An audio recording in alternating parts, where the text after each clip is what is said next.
No es raro que tengamos heridas afectivas, no se trata de inventar heridas a nadie, existen heridas familiares que lastiman y marcan profundamente a la persona. Esas heridas familiares son heridas generadas en mi núcleo familiar, ¿ok? Por ejemplo, cuando yo soy hijo o hermano, o sea, las heridas de mi familia es cuando he sido hijo o hermano, ¿no? Ausencia emocional paterna, abandono a alguno de mis padres, sobreprotección materna, abuso emocional paterno o materno, todo eso sale en el libro Reconciliación de la Historia Personal. Quien quiera, y ahí hago una cuñita, que no puede o no quiere comprar el libro, en mi blog Psicología y Virtud están muchas partes de mi libro desarrollado, en mi blog Psicología y Virtud. Y también en mi canal YouTube, en el canal YouTube de Humberto del Castillo Drago, también buscan ahí en videos, están desarrollados. Allá atrás he dejado mis tarjetas, o si no aquí también al final de la charla, se pueden llevar alguna de esas tarjetas para que sepan mi nombre y busquen pues toda esa información. Existen otros ámbitos donde se puede generar heridas según el libro Reconciliación de la Historia Personal. La muerte de un ser querido, abuso sexual o violación. Hay que entender que es diferente el abuso de la violación. La violación es tener un acceso carnal, digamos, de manera violenta, obligado. El abusador te convence y te va convenciendo poco a poco, ¿no? Porque hay gente que dice, no, a mí no me han violado. Sí, a ti no te han violado, pero sí, te han abusado. Y hay mucha gente que no tiene conciencia de que han abusado de él, ¿no? Experiencias sexuales tempranas, como escuchar a los padres tener relaciones íntimas, masturbación desde muy pequeños, ver pornografía, rechazo a su cuerpo, a su raza, a su estrato social y a su realidad económica, experiencias dolorosas en el matrimonio, fracasos en el ámbito académico laboral. Las experiencias dolorosas pues, pueden ser violencia intrafamiliar, ¿no? Puede ser bueno, aquí en la vida de fe de religión, algún trauma, algún problema en la iglesia, puede ser con algún ministro, decepción, infidelidad en la vida consagrada o religiosa, aunque en la mayoría de ustedes esto no aplica, ruptura con el enamorado o la novia, enamorado se usa esa palabra en el Perú, novia o novio, limitaciones o fracasos en intelectual, las distintas situaciones que han llevado a la persona a percibirse un inútil, y fracaso en amistades o relaciones interpersonales. Entonces, todos esos son los ámbitos, y pueden haber más ámbitos, como por ejemplo el bullying o cosas así, ¿no? Donde se pueden dar heridas afectivas. ¿Listo?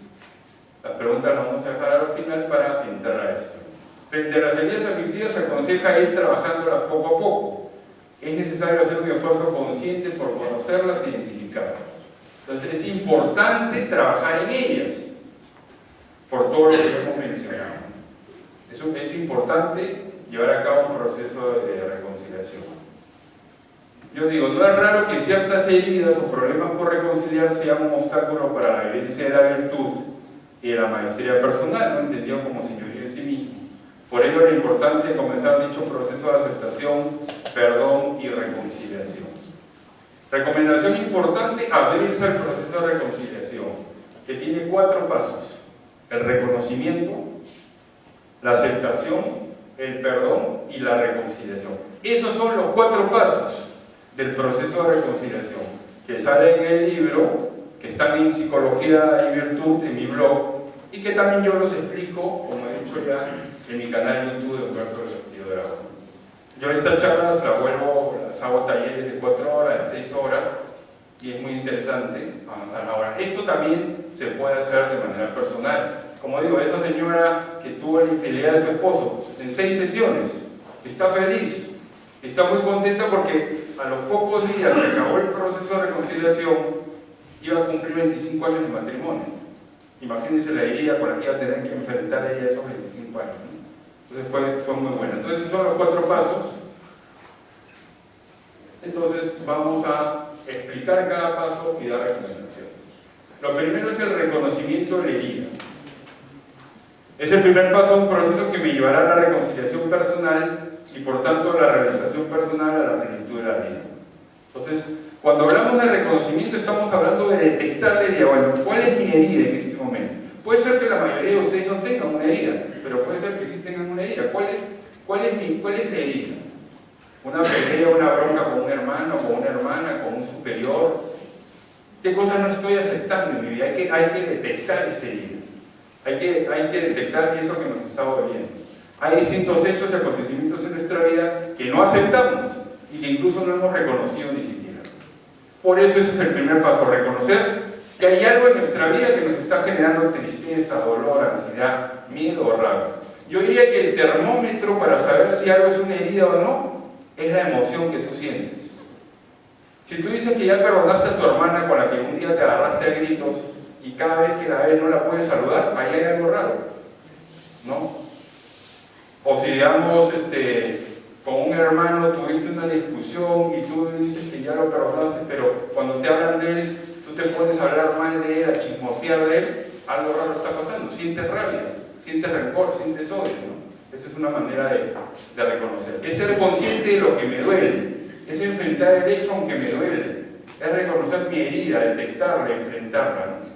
Ejemplos: me duele la separación de mis padres, vivo triste por la muerte de mi padre, vivo ansioso por el abuso sexual al que fue sometido. Con ejemplos, ¿no? Siguiente paso: la aceptación personal o la aceptación de la herida. Miren, aquí hay un tema muy importante. Aceptar no es estar de acuerdo.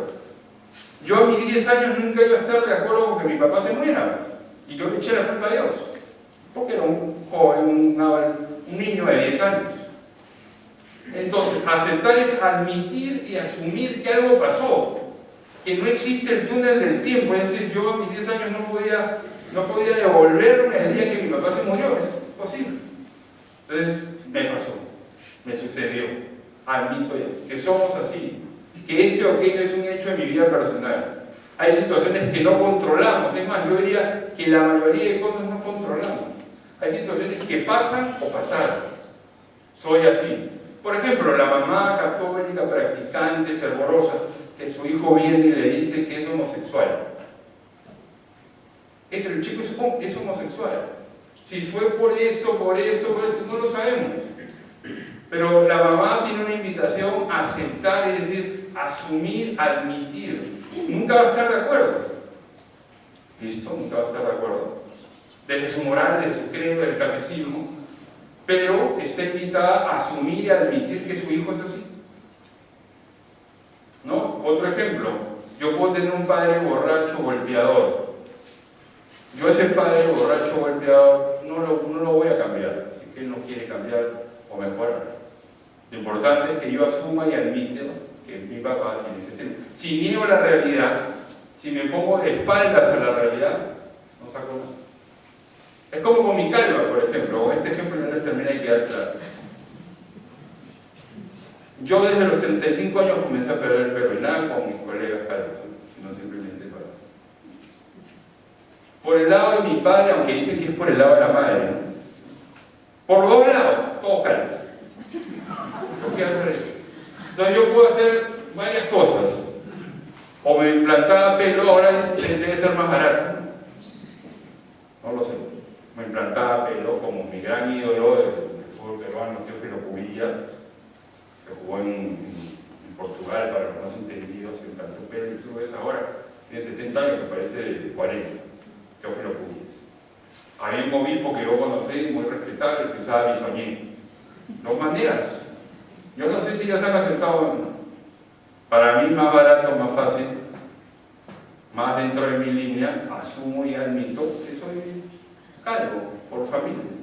Y ya está, y hasta me rapo, ¿no? Ahorita ya estoy un poquito peludo, ¿no? Ahorita estoy peludo para mí, no para mis estándares. Porque yo me afeité pues, el viernes o sábado antes de viajar, y ya estoy casi 2 semanas fuera. Entonces miren, lo interesante de lo que es la aceptación personal es asumir y admitir. Los gorditos, ¿no es cierto? Los gorditos tenemos el mal de la tiroides, ¿sí o no? No. ¿Qué me dices eso? ¿Sabes por qué? Porque nos tiramos todo lo que encontramos. Ese es el mal de la tiroides, los gorditos. Y todos los lunes empezamos la dieta. Y yo desde los 10 años creo que ya llevo 15 dietistas. Ahora voy a llegar a otros métodos nuevos. Porque no he podido con el pan baguette o francés. Que me encanta, porque en Perú también hay mucho pan, y lo extraen en Colombia no hay pan. Y hay un pan malísimo, ¿no? Como decía El taxista que me llevó de Barajas a mi alojamiento me decía, no, yo viajé a Colombia y es un chicle, me dice, me da mucha risa cómo se expresaba del pan caleño, de Cali, de una ciudad. Entonces, miren, la aceptación es fundamental. Importante entender entre la diferencia de aceptar y estar de acuerdo, bueno, eso ya lo dije, y el estar de acuerdo, el aceptar, es distinto a la resignación. Porque la resignación es una declaración de impotencia, carece de esperanza, es insuficiente. ¿No? La aceptación es asumir, reconciliar en la propia vida, valorar rectamente lo vivido y lo que ha valido. Integrar en la existencia lo acontecido como parte de mi historia. O sea, me pasó, me sucedió, mi padre se murió. Y yo, como pongo en la introducción de mi primer libro, yo digo, en esa muerte de mi padre, que fue malo, que fue doloroso para mí, ¿no es cierto? Dios puso cosas buenas. O sea, de algo malo salieron cosas buenas. Y yo creo que ahí Dios me estaba formando para yo poder escuchar a muchas personas hoy día y entender su dolor, ¿no? Por mi vocación de consagrado, pero también por mi oficio, pues, o profesión de psicólogo. Otra recomendación o sugerencia es la apertura al perdón. Tercera recomendación. Ya estamos acabando y damos paso a las preguntas. Apertura al perdón. El perdón implica el reconocimiento y la aceptación de la herida afectiva. Este es el tercer paso. Primero reconocemos, luego empezamos a aceptar y luego perdonamos. Y ahí hay varios pasos. Miren, el perdón es el abandono de los sentimientos, el rencor, o sea, es sacar ese rencor, ese resentimiento, ese odio. ¿Por qué odio yo a esa persona? Sacarlo, ese es un proceso, ¿no? Es la renuncia a la revancha. A veces queremos hacer justicia con nuestras propias manos. Me quiero vengar. Es el esfuerzo por vivir la compasión, la generosidad, la caridad, la benevolencia, ¿no? La solidaridad con el otro, ¿no? Miren que son características importantes. Cuarto paso, bueno, está ahí, entonces, si les hablé de esas tres, listo. Cuarto paso, la reconciliación con el otro. ¿Qué quiero decir con esto? Es perdonar al otro, pero que muchas veces es también reconciliarme con el otro. Pero a veces no se puede. Porque ¿cómo te vas a reconciliar de pronto con un abusador sexual? No se puede. O con una chica, antes yo empezaba a ser psicólogo, pero hice un ejercicio de acompañamiento espiritual con una chica que quería volver a entrar a una comunidad. Cuando yo toqué el tema del abandono de su padre, ella me dijo que no quería entrar por ahí. Bueno, como estábamos en acompañamiento espiritual y me habían pedido otra cosa a la comunidad, dije, bueno, sigamos. Cuando ella viene y me dice, ¿sabes qué? Me vas a matar, mi papá se murió. ¿Pero por qué te voy a matar? No, porque tú quisiste trabajar eso y yo no quise. No, yo no le voy a matar, ni mucho menos. Pero efectivamente, ya era distinto reconciliarse con un padre vivo que con un padre muerto. Hay muchas técnicas, la silla vacía, el mismo libro plantea algunas técnicas, o sea, sí se puede escribir una carta, pero es importante entonces reconciliarme con el otro, ¿no? Porque los católicos somos llamados a perdonar y a reconciliarnos. Es una invitación, es una sugerencia, no es una obligación. A veces no se puede, como ya dije, la otra persona no quiere. Y una vez hice un proceso con una muchacha que tenía un problema, una herida afectiva con su tía. Los papás la dejaban con su tía y la tía pues le pegaba, la amarraba. O sea, parecía eso, pues, la edad media, no sé cuándo, o sea, era terrorífico, o sea, la amarraba a la pata de una silla. Entonces la chica hizo todo el proceso y ya había quedado muy sana, muy tranquila, y sin que yo le dijera, ella fue y le habló a la tía. Se la acercó a la tía y le dijo, tía, te perdono. Y la tía le dijo, sale acá, ¿qué me estás hablando? Yo le dije, ¿por qué hiciste eso? Gracias a Dios la chica ni se puso mal, no, pero digamos, no era el momento. Habría que verlo. Igual, si uno no avanza en la aceptación y el perdón, avanza mucho, ¿no? Pero si es que no puede vivir esa reconciliación con el otro, ¿no? Y ese es el proceso de reconciliación. Pero ese proceso de reconciliación consolida el proceso de reconciliación con uno mismo, ¿no? Ya que reconciliar significa volver a juntar, unir dos partes. Porque a veces tú te sientes roto, a veces tú estás mal, estás triste, ¿no? sientes mucho rencor, mucho odio, y tú no has nacido para el odio, tú no has nacido para ser infeliz. Y además tú proyectas sin que te des cuenta de esa amargura, ¿no? Con cara de pistola todo el día, ¿no? Entonces llegas ahí, llegas, te sientas en la mesa con cara de pistola, entonces claro, todo el mundo, bueno, tu mamá pues siempre trata de salir al encuentro, pero esa es la que peor trata, ¿no? Entonces, ya, ¿qué se puede hacer en una familia así? A los psicólogos llaman muchas mamás y dicen, ¿qué? Doctor, ¿qué hago con mi hijito que se está metiendo drogas? Yo le digo, ¿quiere ir a consulta? No, no quiere ir. Bueno, lo primero es que quiera eso. Lo primero es que uno quiera sanarse. Si no, no hay nada que hacer porque somos libres. Entonces, bueno, es avanzar en el proceso de reconciliación personal que nos conduce a integrar en la propia vida lo vivido, ¿no? En nuestra propia historia. Y en la medida que me abra la reconciliación personal, pondré medios eficientes para vivir una adecuada salud mental y una vida virtuosa, pues, o podríamos decir, aletente. Muy bien, eso es lo que tenía preparado el día de hoy para ustedes en esta primera parte. Vamos a cerrar con algunas preguntas y comentarios, que nos da hasta las 7, y luego va a ser un espacio para volver con el otro tema. Sí. Otro libro que es Afectividad y Sexualidad en la Vida Cotidiana, obviamente sobre un pedacito de la anterior charla, pues obviamente va como a la esencia del libro, porque el libro, por ejemplo, en el Reconciliación de la Historia Personal, en el capítulo 4, tiene todos unos talleres para hablar para ir viendo la herida, digamos, ¿no? Procreación y embarazo, tal o cual etapa, etc. El capítulo 5 habla de afectividad y heridas afectivas, etc. Entonces, aquí nos vamos a basar fundamentalmente en el capítulo 4 de este libro.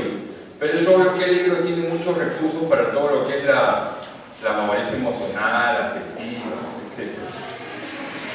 Muy bien, entonces miren, ¿por qué es importante hablar hoy en día de la afectividad y de la sexualidad? Vamos a ver algunas noticias. Niña de 13 años es extorsionada con fotos íntimas por su novio de 14 años. Extorsionada por 6 millones de pesos, unos $2.000, a una modelo webcam en Medellín. He engañado a mi marido y me siento mejor que nunca, dice una señora, que es como la promoción de la infidelidad como virtud. Indignación en San Andrés Isla, una isla por allá con Colombia, frente a Colombia, turistas tuvieron sexo al aire libre. Estos son titulares de noticias actuales. Intercambió fotos íntimas por chat con una supuesta mujer y resultó extorsionado. Y esto, ustedes seguramente conocen otras noticias y todo esto, para hablar de lo actual de este tema.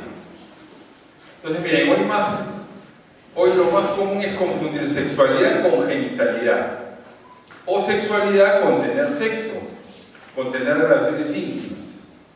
Hoy se ha reducido la palabra sexo o sexualidad a lo genital, a sentir o no placer, al placer por el placer.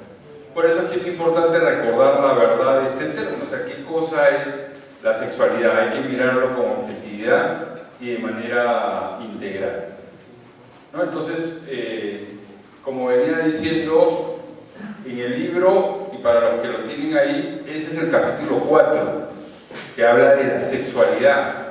Pero a la hora de presentar el tema vamos a coger algunas ideas de otros capítulos. Entonces hay que recordar que el ser humano es unidad biopsicoespiritual, tenemos 3 dimensiones, cada una es importante: alma, cuerpo y espíritu. Yo les hago una pregunta: ¿cuál es la diferencia entre lo psicológico, que podríamos decir que es el alma, y lo espiritual?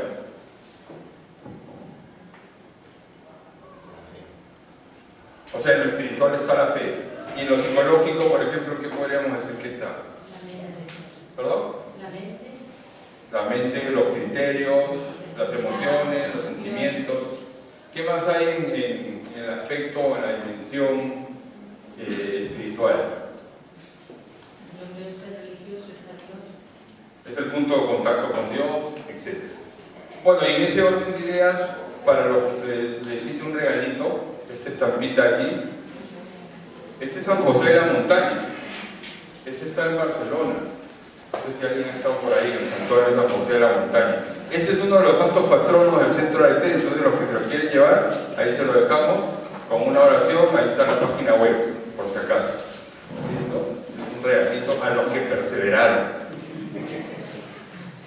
a los que nos hemos mantenido vivos todas estas horas. Bueno, entonces tenemos tres dimensiones: la dimensión psicológica, la dimensión espiritual y la dimensión física. Pero el ser humano además tiene tres facultades: la inteligencia, la afectividad, ¿no? Y ahí no es la sexualidad, ahí hay un error, ahí es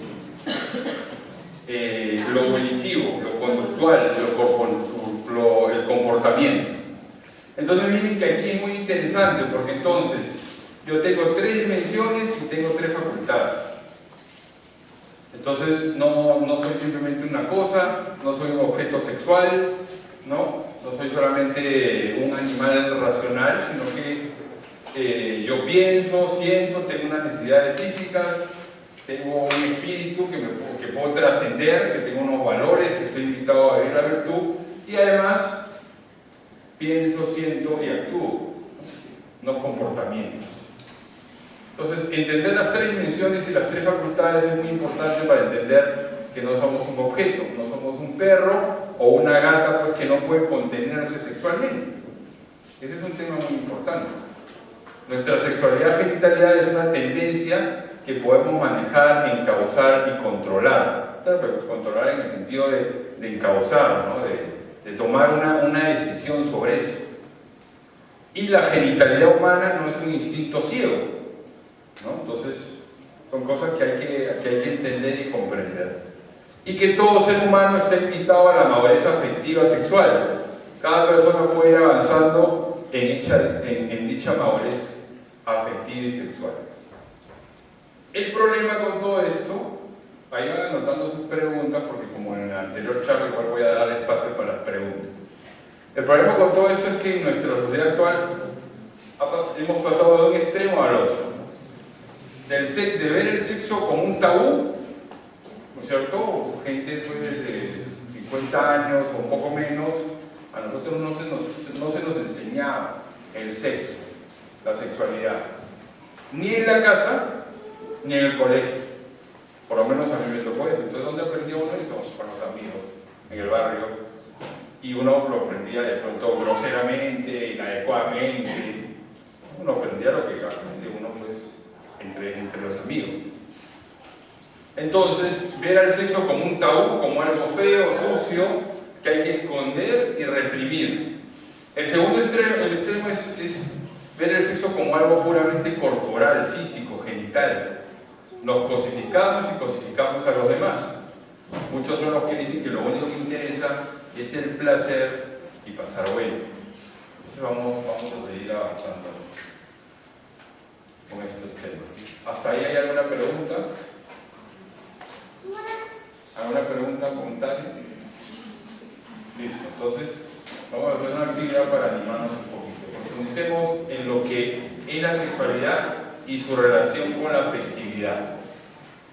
Entonces se van a sentar ahí con el del lado, 2, 3, 4 si quieren, y van a conversar, no es un examen, sobre la diferencia que hay entre afectividad y sexualidad, sin mirar el librito.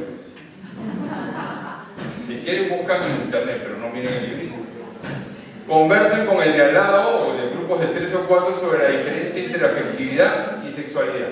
Listo, de paso que nos integramos, nos conocemos un poquito y cambiamos un poco la dinámica también.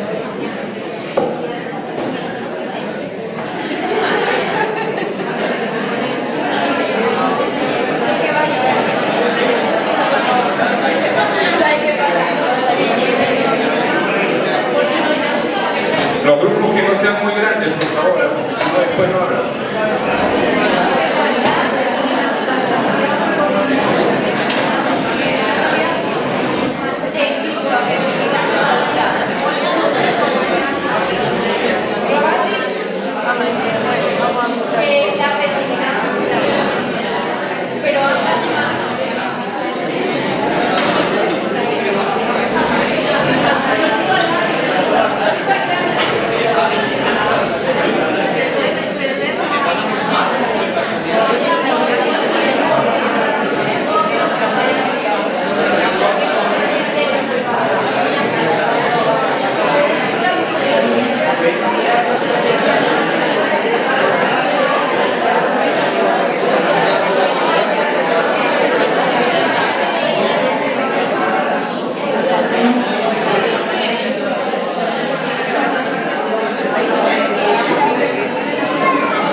tratando de no repetir. Por acá, a ver, tienen que hablar duro. La diferencia entre afectividad y sexualidad. Considerado que afectividad es uno de los aspectos de los sentimientos, de los sentidos, es la afectividad. La sexualidad es un paso más allá que complementa la afectividad y que es la que tú desarrollas con la donación de tu persona hacia tu pareja, marido, esposa. Muy bien, a ver, pasemos para atrás. ¿Quién quiere participar en este grupo? Diferencia, es libre, vamos a ir pasando así. Diferencia entre afectividad y sexualidad. Hola, yo he comentado que, a ver, toda sexualidad debería conllevar afectividad, pero que no toda afectividad es sexual. Y también aporté en mi grupo la idea de que somos seres sexuados, es decir, que la sexualidad, pero no como connotación genital, sino un poco como hablaba Julia Marías, en el sentido de seres sexuados identitariamente, que somos masculino y femenino, es algo muy arraigado, ¿no?, en nuestro ser. Entonces, de alguna forma, si la sexualidad está desordenada, eso va a afectar a nuestras emociones, a nuestra afectividad, y del mismo modo, quizás, si hay un desorden afectivo, esto también nos puede llevar tal vez a temas que no queremos entrar en ellos, ¿no?, pero si hay un desorden afectivo dentro de nuestra infancia, con padres, madres, hermanos, va a afectar a nuestra sexualidad. Muy bien, a ver, por ahí aquí más quiere participar. Acuérdense que la pregunta es diferencia entre afectividad y sexualidad. Atrás, ¿puedes pasarlo ya? A ver, la voz de esta. Pásala atrás, ¿no?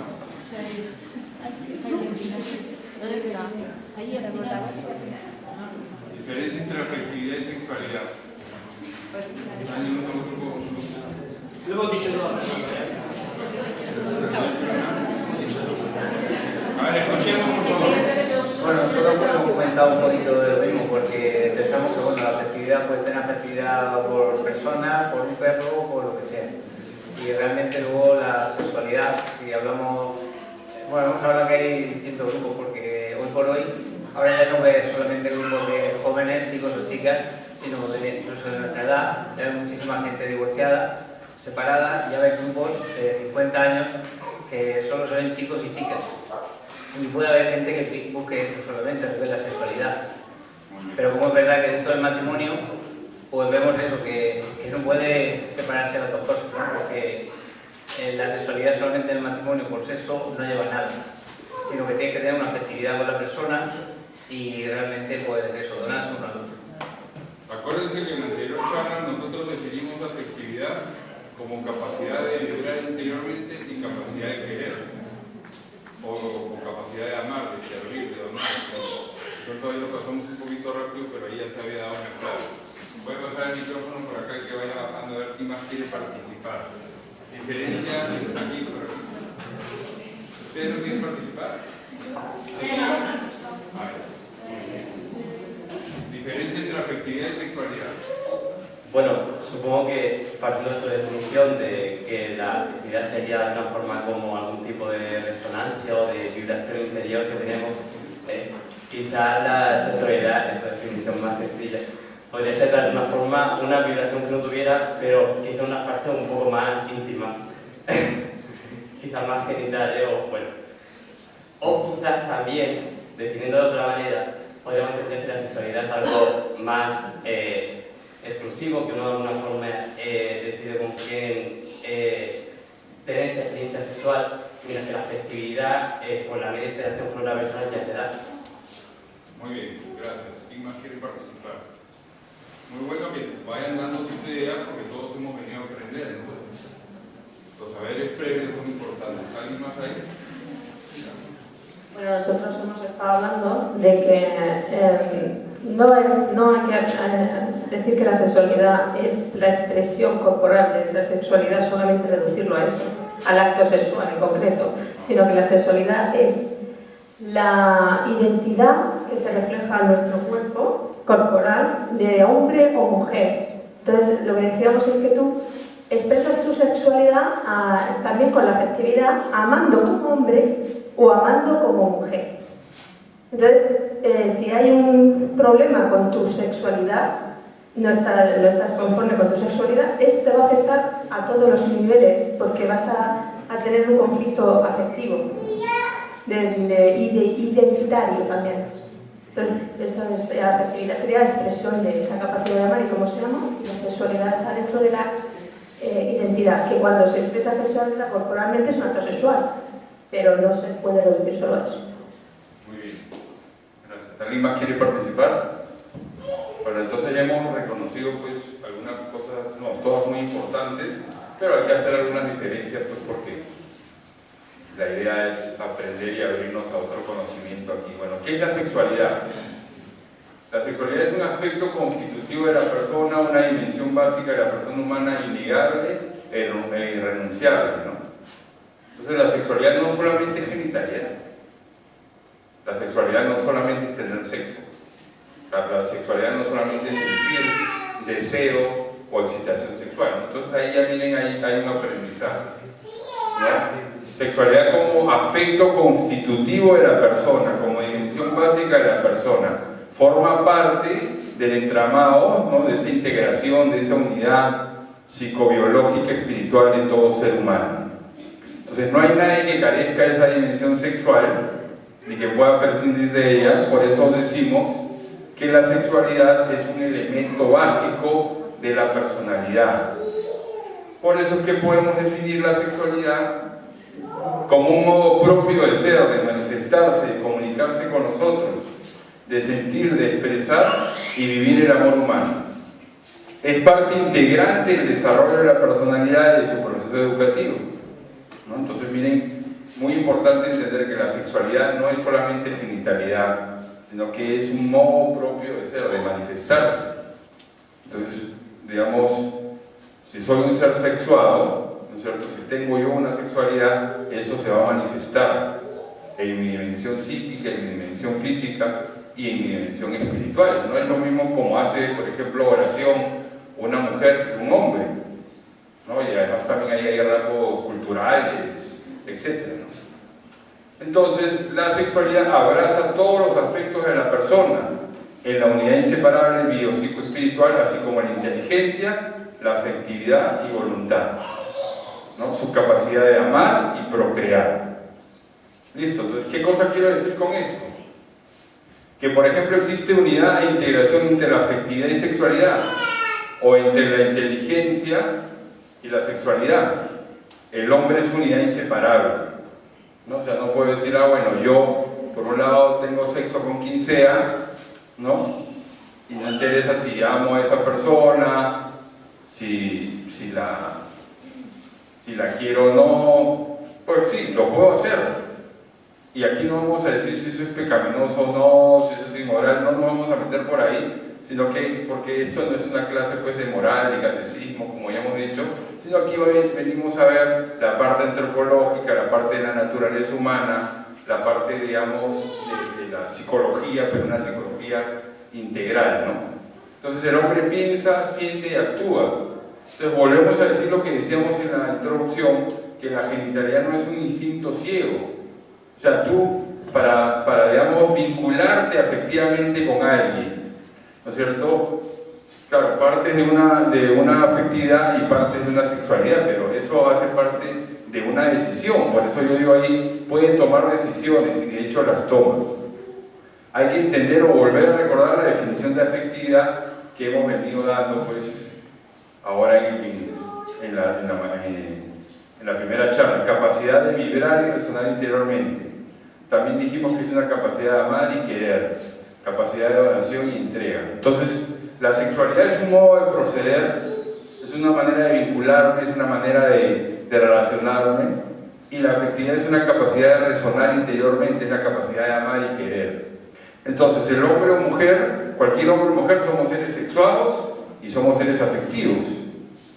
Pero hay que entender que hay una invitación a vivir la virtud, a vivir la reconciliación, a vivir la armonía. Todos tenemos sexualidad, todos tenemos afectividad, todos tenemos una manera de ser, de expresarnos, de comunicarnos.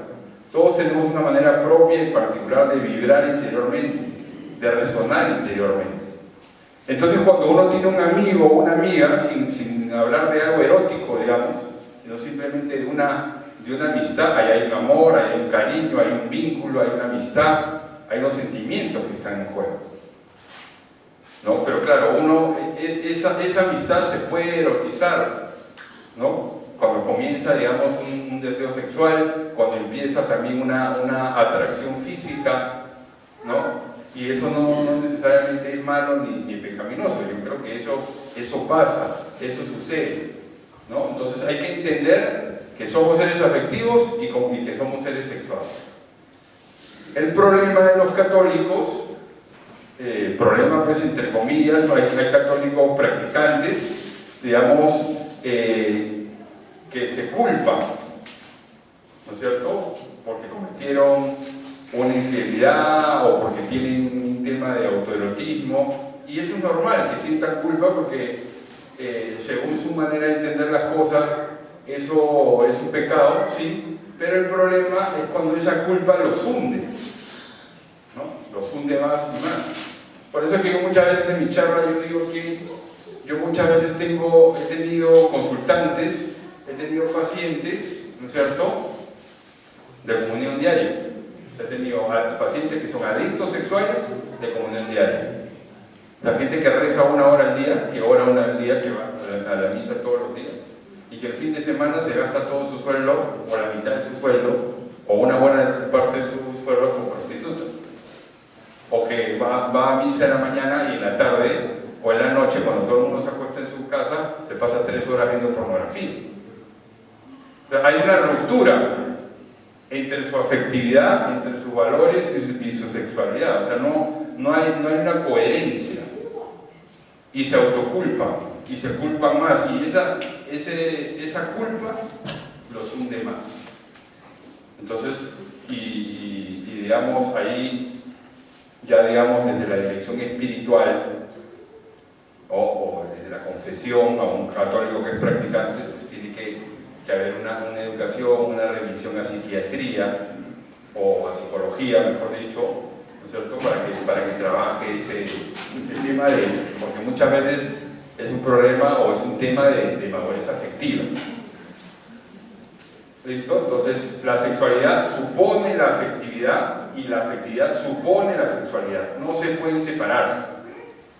Y en varios de los comentarios que han hecho, y no es un comentario de censura, sino para que aprendamos, ¿no es cierto?, se ha visto que muchas veces reducimos lo afectivo a lo sexual, o lo sexual a lo genital.